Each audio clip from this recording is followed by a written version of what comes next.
Good morning, everyone. Thanks for attending our webinar this morning, All That Cash Management and Cannabis Banking.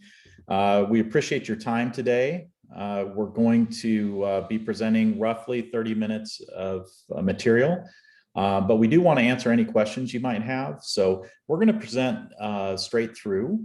But as you have questions, at the bottom of your screen, there's something called Q&A, and you can see a little link for that.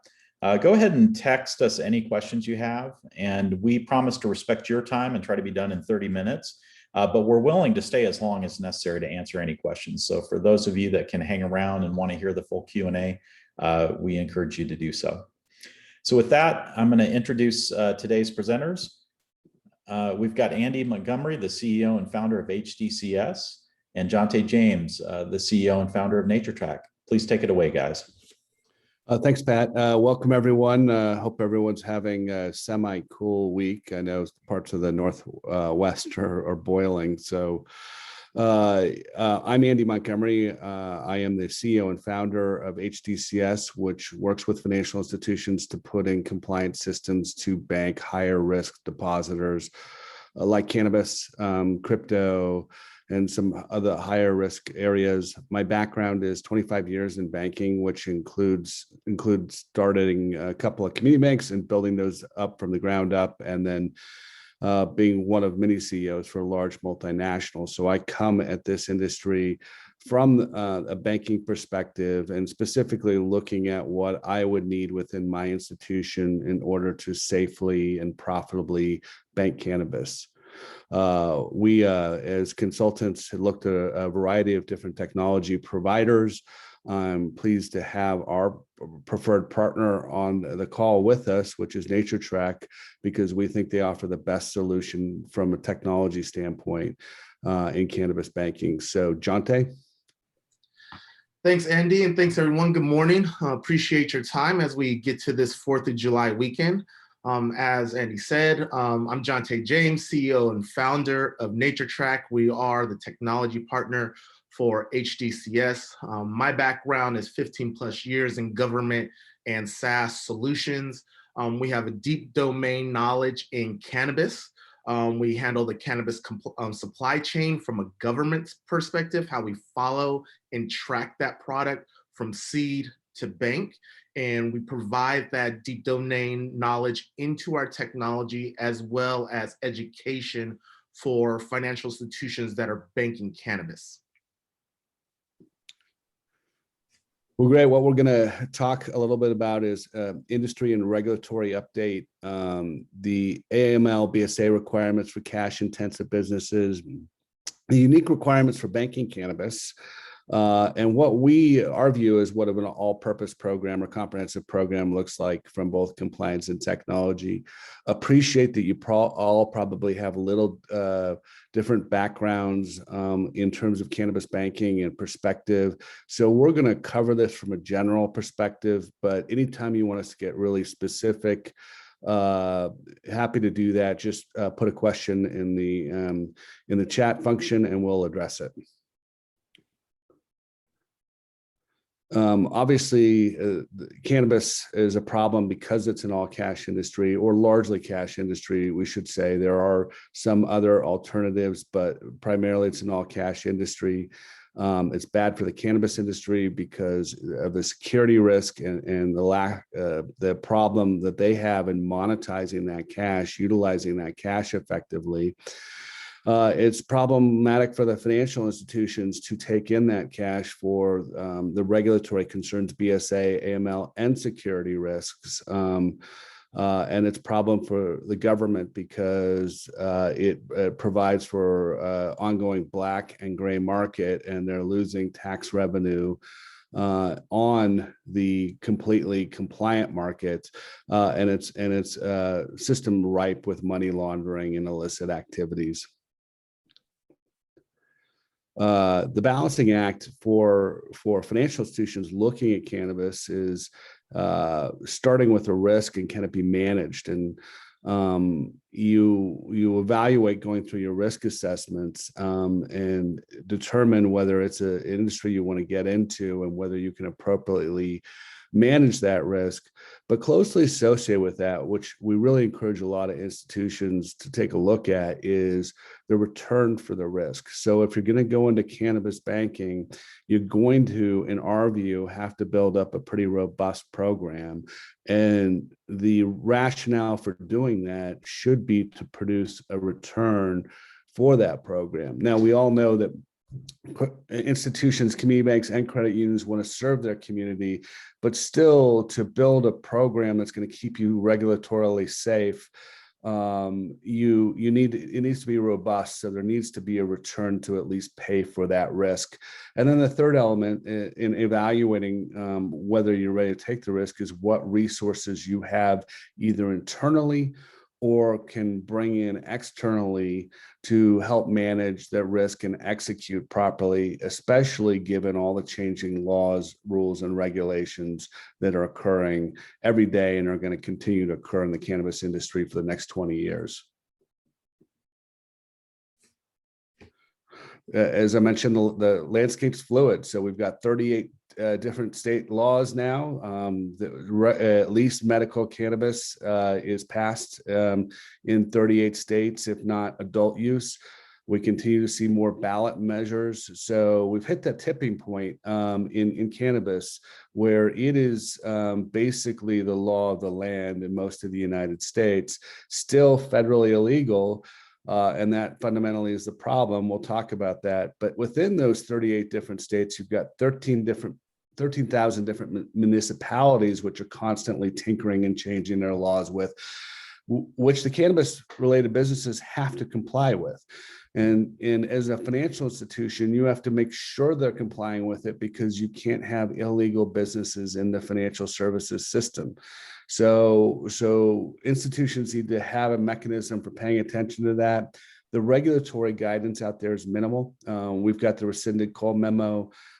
In terms of agriculture or food products, there's FDA and USDA guidelines. In banking guidelines, there's the FinCEN guidance, which most everyone is aware of. There is a scant amount of state banking guidance. California's got some robust banking guidance. Colorado's built some. But most everybody is waiting for the federal regulation to happen. And to do that, we need a Safe Banking Act passed. So the federal regulators, FIFIEC, that combined group, has the mandate to come forward and write those rules. We think that's going to happen this year, or at least in this Congress. We can get into the politics of that later. And then there's a fundamental issue of complying with best practices. And we're seeing regulators go to school right now on cannabis banking programs in determining best practices, what they want to see in that guidance, what they want to see enforced. A year and a half ago, I would have told you there were no enforcement actions simply for banking cannabis. Now we've got some, and they're very specific, and they're starting to inform other institutions what a good cannabis program needs to look like. And Jonte, do you want to comment at all about your recent experience with regulators and their interest in the topic? No, absolutely.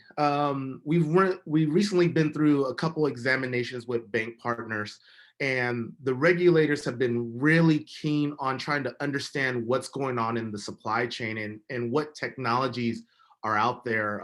There was a recent consent order that I'm sure many people are aware about in Michigan, where now the regulators were calling out the access to track and trace software or accounting software and being able to understand how these products relate to the deposits that are coming into the bank. And specifically within our examinations, excuse me, we have more than over 20 examiners going through the process with us. And some of them, as Andy was saying, were going to school. We were doing some training on what we see in the cannabis landscape, what we're able to do to help mitigate the risk, how we create that first line, second line, and third line defense using technology, and how that's baked into your compliance framework.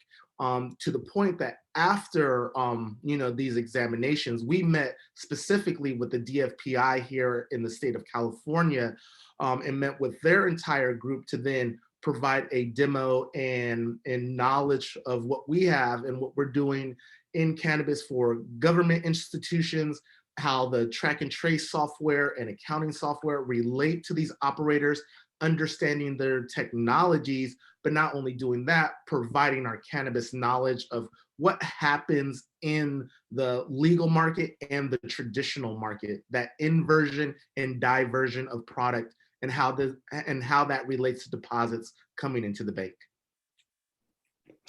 I will point out the traditional market is largely was determined as the illicit or illegal market. So when we hear traditional, it means not fully compliant or legal yet.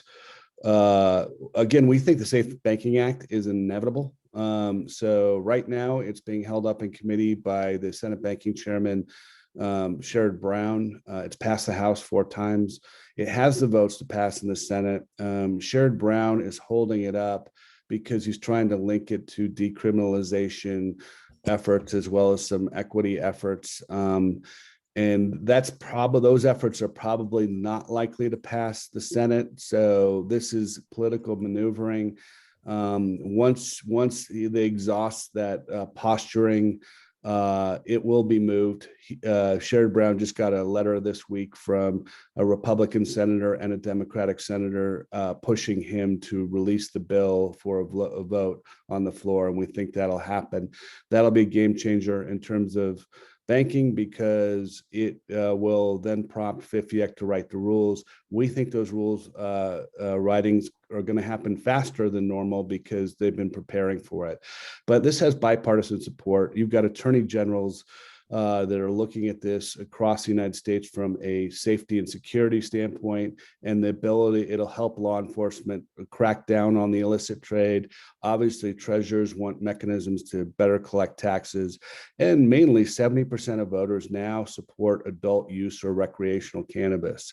So the voters are speaking. This is no longer a taboo drug. It is equated with alcohol in the minds of many. So we've kind of hit that tipping point.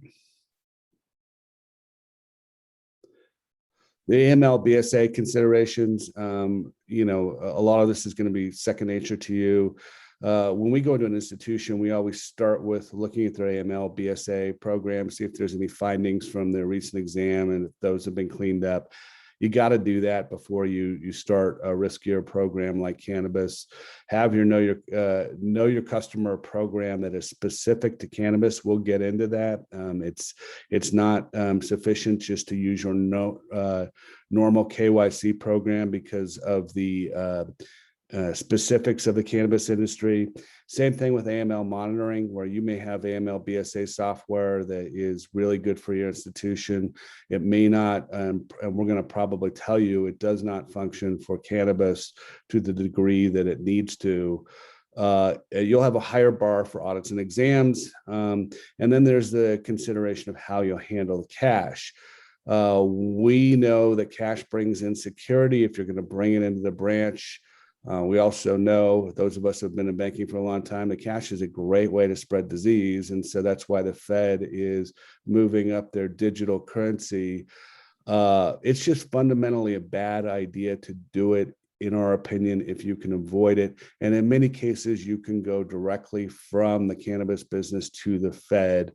And we encourage our customers to do that. Some cases you can't, and you've got to find out an alternative mechanism, but you really need to come into this to understand how you're going to deal with the cash. Considerations for cannabis. The reputational risk I don't focus on as much anymore because we seem to have gone past that tipping point. As you saw, 70% of voters say that they support not just medical use, but adult use. So it's no longer the taboo for a bank to say that they're banking cannabis, but that's individual to each institution and each community serve their stakeholders.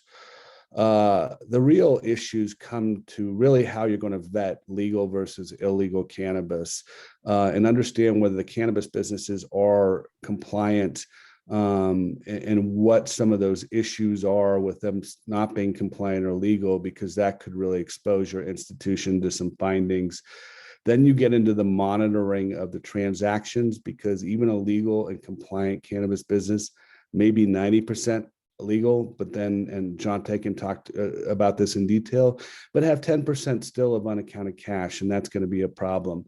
We can get into legacy cash, but that is cash that has not been accounted for in the system, and your institution needs to determine what it's going to do about that if it exists. And then we always advise our institutions that you have to have an exit plan in case the regulators decide that your institution needs to exit the business to replace liquidity and income, both which are the benefits of a cannabis program. But if you start to rely on it, you should have a plan to replace it if you have to get out of the program. Yeah, thanks, Andy. And Jonte, do you want to add anything to, the relative size of the legal versus illegal cannabis industry right now, and any comments on legacy cash and how your system can help understand if that's accounted for or not? Yeah, so regarding the legal and illegal cannabis, I mean, if you guys have been doing any kind of research out there, the numbers show that the legal cannabis is around $20 billion in its total available market. But the illicit market is projected to be over $60 billion currently right now. So the large part of cannabis is still on this illicit side, which is even more important why your risk management system needs to be able to weed out the good versus the bad actors in this industry. As legalization continues to go widespread, but still having only 15, now 18 states that are recreational cannabis, which will help eat into a lot of that illicit market or that traditional market on those funds, but majority is still medical. So there is still a lot of people hiding in plain sight, and being able to decipher that is key. Also, another consideration in that is the tax liability. So here in California, it's really a big problem with the cannabis operators and 280E and the tax implications that they have. So there's still this, I don't want to say a desire, but there is still kind of this need for them to keep cash and not go fully digital, because they're trying to escape or kite through the tax liabilities of this. And so how do we separate that? How do you track? How do you monitor that? And as it refers to legacy cash, it's always my recommendation that when starting your cannabis program, you really kind of put a hard line in the sand and do not allow any legacy cash come in. The furthest you would ever want to go back is when the actual legal cannabis program started in that state or jurisdiction, and we can kind of move forward from there. But we want to stay away from that legacy cash. But there is tools that we've implemented in our technology that help uncover legacy cash, or even help the bank become comfortable with the CRB that they're working with to accept cash prior to them actually having a bank account. And that's being able to go back into their seed to sell software or into their government solutions and look back to their manifests and invoices that the government have already tracked, provide that information, and then allow you to make a determination on whether you will allow that cash to come into your institution or not. But again, it's still kind of our hard line that we want to stop with allowing a legacy cash come into the institution and pick a point in time where this CRB is now with the institution on creation of their account, monitor it moving forward. Thank you, Jonte. Yeah, and just a point on that. So the 60 billion in illicit trade, we all like to think of, oh, well, that's just being the cash from that illicit trade is being held and stored in rafters in people's houses or outside vaults or in all these creative places. The hidden reality that's, I think, coming to a head with institutions is a good portion of that is actually flowing through financial institutions today. And it is happening in a lot of different ways. There may be, say, a marketing or technology company inside an institution that is fronting for a cannabis business, that is depositing cash. And if your systems and your branches are not equipped to understand that, once FIFIEC writes the rules, they're going to look at all the states where cannabis has some legality and say, it's not just good enough to say you're not banking cannabis. You need to prove to us that no cannabis is flowing through your institution, because part of the mandate will be to help law enforcement catch illegal cannabis from occurring, because it's really difficult to discern other than that. So expect that to come down the pike. But when we look at a purpose or a comprehensive program, we kind of put it in three different elements. And that's that foundation of putting everything in place up front so you do things right. That's taking a look, as I said, your existing Aml Bsa program, adding additional policies and procedures related to cannabis, because there are a lot of specific elements of cannabis that need to be addressed, including some vendor management and vendor notification issues, a formal risk assessment around cannabis banking program. It's important that the board have oversight. You report that risk assessment, that all has visibility, and the board approve the program. We've seen a lot of programs that haven't been board approved, and those are starting to result in some findings or some issues for financial institutions, even the small do-it-yourself programs. Have a plan as to how you're going to do it. Train your staff, use the cash, what resources you're going to rely on, both internal and external. Before you even go to the regulators, we'd say have that plan, because they're going to look at that and really determine that you've thought through the program and done the necessary steps before even approaching them. And we think that's critical. Again, I mentioned training and technology. And the contingency plan. Once you have the foundation in place, then it goes to screening, and really, as we talked about before, vetting the cannabis related businesses, making sure you only let legal and compliant businesses enter your institution, and that they stay legal and compliant, and that you have a mechanism for understanding what legal and compliant actually means, especially as laws are continuing to change. Part of what we do is help institutions attract vetted cannabis related businesses, because some institutions are not comfortable with putting banners on their branches saying we love cannabis. So they want to build a program, but they don't want to do it publicly. And there's ways with digital acquisition and customer acquisition we can do that without being public. Talked about legacy cash, and then the training of the CRBs. This becomes an issue when you've got a program to make sure that the CRBs are doing things and continuing to do things the way you want them to or need them to. Compliance is not optional with the CRB, and you need to be willing to train them and then define hard lines and then invite them out if they're not going to be compliant. Then once you've got that system in place and you start scaling up your program, that's when monitoring really becomes a choice between doing it manually with staff, which we're not a big fan of, to using a technology. And I'm going to turn this over to Jonte really to talk about the variance with that. No, absolutely. Monitoring is, is that next line of defense in your cannabis program. And, the reason why we partnered with HDCS is, they do an amazing job on helping on that, building that foundation and the screening, as Andy just mentioned. But then the monitoring from a manual perspective just becomes labor intensive, and you need a lot of people. And we really look at it for solving that need with technology, and we can hit on the various things here. Pat, can you go to the next screen? And so when we look at our technology, we call it our purpose-built system, because we did start out in the cannabis industry. As I mentioned at the beginning of this, my expertise is in government solutions and SaaS background and SaaS platforms, enterprise platforms.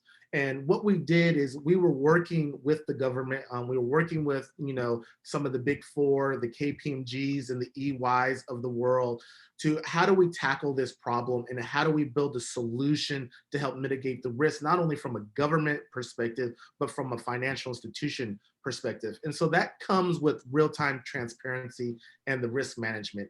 And that's taking into consideration all the tools that the CRBs and MRBs are using on a day-to-day basis. What technologies power their companies, right? You have logistics, point of sales or POSs, you have the track and trace and the seed to sell that I mentioned. These are core technologies that the CRBs are using to operate their business, but not only using, that have been mandated by the government to have that transparency. And then now we are able to bake in or tie in, the AML policies from the financial institutions, state and local regulations, putting that all in one picture to now you have a solution that is the one true source of record. Next slide, Pat. And when you see that one source, again, we're talking about that entire end-to-end solution, how we allow you to bank cannabis safely and profitably, again, starting with that partnership with HDCS, handling the professional services side, but then now taking technology to set up your cannabis core and your bank base. Your bank base being, your KYC, your EDD, automating the application process, being able to understand the beneficial ownership, how easily can we uncover these entities that are the owners that are stand to profit from the cannabis business, having license verification be ubiquitous within our platform, meaning that there's no single transaction that we're not validating the cannabis license in our system. So every time a deposit comes through, anytime there's vendor management, we're automatically doing the license verification within that state or local jurisdiction to verify that they were legal at that time. And then you just get into task management. Again, you don't want to handle this manually. This is when we can bring automation and we can take your manual workflows and now automate that process to really simplify how you scale your program from there. But the key is the cannabis core. And this is what we were really looking at with the examiners when we've gone through examinations with our bank partners, the document management, again, all records being in one place, from the EDD and the application process, as well as the continued monitoring of their P&Ls or beneficial ownership changes, their insurance, etc. Being able to have that record all in one place. Obviously, the reporting is a huge burden and lift for your FTEs if this is going to be done manually. Having technology to automate 90% of the SARS reports that you have, the CTRs, all that's all baked into the system. Getting into a second line of monitoring with the risk scoring, being able to provide you, that visibility into your tier 1s, tier 2s, and tier 3 CRBs with our constant risk monitoring, what's going on within the deposits, how we're handling through the supply chain. And the other part, and the last two parts I'm going to stay here, is on the vendor management side. They're in the fencing guidance for actually banking cannabis or starting a cannabis banking program. The vendor management process is key. You really got to understand the flow of money, not only just going out of the institution, but who's also funding the institution. So providing a robust vendor management solution so that you have full global visibility within your institution if other CRBs are working with the same vendors, and being able to connect the dots from that vendor management piece. And lastly is the examiner portal. The examinations, we want good outcomes for everybody. We know this is a high risk business and you have to put the right controls and policies in place to effectively manage this risk.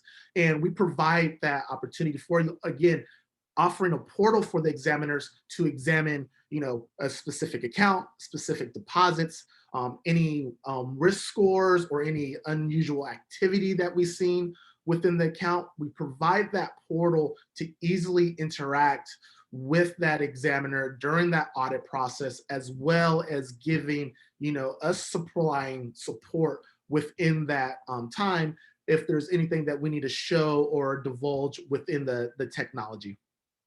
Next slide, Pat. And so let's talk about scaling.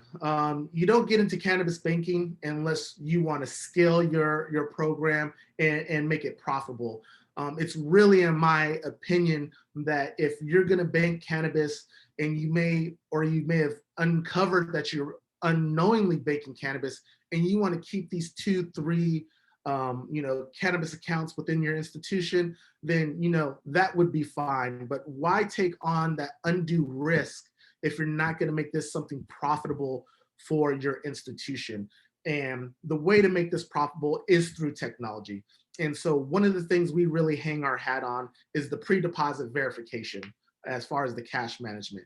So with our technology solution, we're able to verify every single dollar before it ever enters the institution. And what that comes from is the data that we gather from their track and trace software. We triangulate that with their accounting software, and we have a patent pending technology, which we call MAD, or marijuana anomaly detection, that now does our cannabis rules engine and analyzes the operations from the cannabis perspective all the way through the deposits and the accounting software, the reconciliation of their banks to the deposit that's coming into the bank. So for every single dollar that is now being deposited into your institution, we have now vetted, verified, and validated, and you have a full audit trail before that even comes in. And so when we've shown that to examiners, that was one key point that, this is taking it to the next level. And this is how you really are able to scale your cannabis banking program, because we're taking that heavy lifting of verifying or validating the cash prior to it ever coming into the bank. That next position is the reporting aspect. So I mentioned that we're automating the reporting. So on that SAR narrative that you have to create, that 30, 60, 90-day SAR narrative that you have to provide for your CRBs, this becomes a very manual intensive. It takes a lot of time. We've seen, banking partners that we were initially working with prior to using our technology would start this process 2 weeks out just to complete it by the end of the month. And again, so now we've automated it through that 80 to almost 90% of the way, so that you have the ability to quickly create that SAR narrative, and then you can edit it through your compliance department on what pieces that you need to update and change. But we're taking in consideration ACH, cash deposits, checks, wires, all of that's in there. And then obviously the CTR. So a lot of these deposits that are coming in to the institution tend to be of the larger volume. So we see on average with institutions that we're dealing with anywhere from $25 to $50 million in cannabis related deposits or transactions that are coming through the institutions. And a lot of it's coming from those tier ones that are cannabis touching clients within the bank. Your cultivators, your distributors, your dispensaries. These are large deposits that they're coming in. Some information that we'd be able to provide for you is that the average dispensary in a highly populated area is looking at doing deposits between $25,000 to $30,000 a day. And so being able to have that cash management side and have that automated CTR reports on that is key to helping scale your program without you having to hire additional FTEs. And the last thing I'll speak about, which I've mentioned many times, is obviously the examination portion. Each institution wants to bulletproof their program. And that's how HDCS and NatureTrak work together from that professional service and that banking knowledge standpoint, from the technology and cannabis expertise that we have, to then provide that, that visibility and that transparency to the examiners through audits within our examiner portal, and really take the burden or assist in that burden with the financial institution when they're going through that audit or examination. Being able to provide them the necessary documentation, being able to have a full audit trail of not only every single deposit, but every single conversation and everybody who's touched said deposit or conversation along the way. We bake that all in, and that entire process is now fully automated. And so we've seen programs that start with, BSA departments that have, 6 to maybe 10 people not have to add any additional FTEs as they grow their program from 10 to 20 CRBs all the way to up to 150 plus CRBs. We've been able to automate a lot of that, and it takes technology to do that. Yeah, I think we're up on the time, Jonte. So maybe we want to move to questions and honor everyone's time here. Yeah. Thanks, Jonte. That was great, and thanks, Andy. We do have a couple of questions. First, the question was answered earlier on the thread, but we are going to provide a recording of the webinar, so you'll get the slides and the talk track, and that's something you could listen to again or share with your colleagues.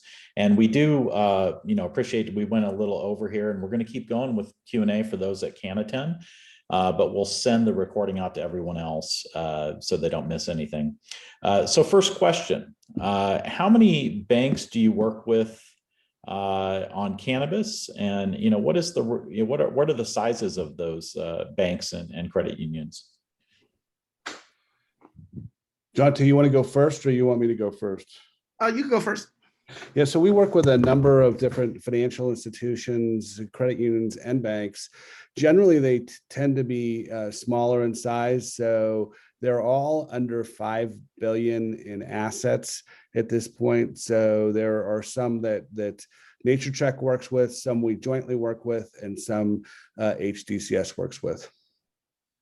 Yeah, and the institutions that we're working with now, we tend to see them, in that $500 to $1 billion in asset management on that side. Again, a lot of our clients are still from the government perspective. We're working with credit unions primarily. We're actually, and we're working with FDIC insured banks as well as we're coming up. So we've really been growing from this side of the thing, having over 5 banks that we're currently working with on that side, but it tend to varies depending on the area. So if we say here in California, you have up north where there's smaller institutions, and when you get down to the more metropolitan areas such as LA, you get those larger institutions where that concentration of cannabis is. And then one thing I'll also point out is, because the industry is so young, that there are not any service providers that are working with multitudes of different institutions at this point, like a Verifin or one of the core systems. And it's still a young population, a small population of institutions overall. Yeah. All right. Thanks. So I've got a couple on the private thread here. So go with this one first. We have a small pilot cannabis banking program. Adult use was just passed in our state. And have you worked with banks that already have a small program, but help them kind of migrate that to automation and make it a large program? We've worked with banks that have a small program, but we've also worked with banks that have a large manual program that they're moving in states from medical to adult use, and realize they can't scale the program and that there's deficiencies in those programs. The great majority of programs out there are what we call do-it-yourself programs. And we think those are banks and credit unions are going to have to take a long, hard look at whether those really are workable in the long run if they want to scale, or once the regulations have been written. Great. Next question up. So this is a good one for Jonte. So really appreciate the overview of your platform and all the ways in which it can automate. but it's kind of hard to take all that in. Is there any opportunity to get an in-depth demonstration of the technology? No, absolutely. It's a lot to take in. There's a lot that's going on behind the scenes within the solution. So we're more than happy to do a demonstration. Please reach out. Demos usually take anywhere from 30 to 45 minutes of time, depending on how in-depth you want to get into the system, but happy to provide a demo and show each and every function of the platform. Great, thank you. Yeah, and on that front, yeah, we're going to send an email to everyone who registered and attended here today. And we have two offers for you. One is to meet with you, talk to you about where you're at in sort of evaluating cannabis or if you're already active and what your next steps look like. And then we can provide, some free advisory as well as provide that software demonstration. And there's no obligation to you. We want you to be informed and make informed decisions. And if it makes sense to work together, we would love to work with you. A few more questions here. So, if my bank is thinking about entering the cannabis space, should we just wait for the Safe Banking Act? Well, I think that's a bank that a decision every institution needs to make independently. But I think there's enough now breadth of banks that have been doing this and doing it right, and to give an idea of how to do it safely within the regulatory community and the pitfalls to avoid. So there's some cautionary tales and some best practices out there that have been regulatorily vetted by both FDIC and NCUA examiners. So I don't know that there's a need to wait for safe banking. Clearly, I'd want to have a program that's adaptable to regulation when safe banking occurs. Gotcha. All right, so I've got two final ones here, and then I think we'll wrap up. But our bank already works with some higher risk clientele. And so, but, if in that situation, what's the best way for us to assess our readiness and or, whether we should get into cannabis or not? If we're already familiar with Aml Bsa risk, but we want to look at the cannabis industry. Yeah, I'll take this one again. So if you're, for example, in money service businesses, that's a higher risk area.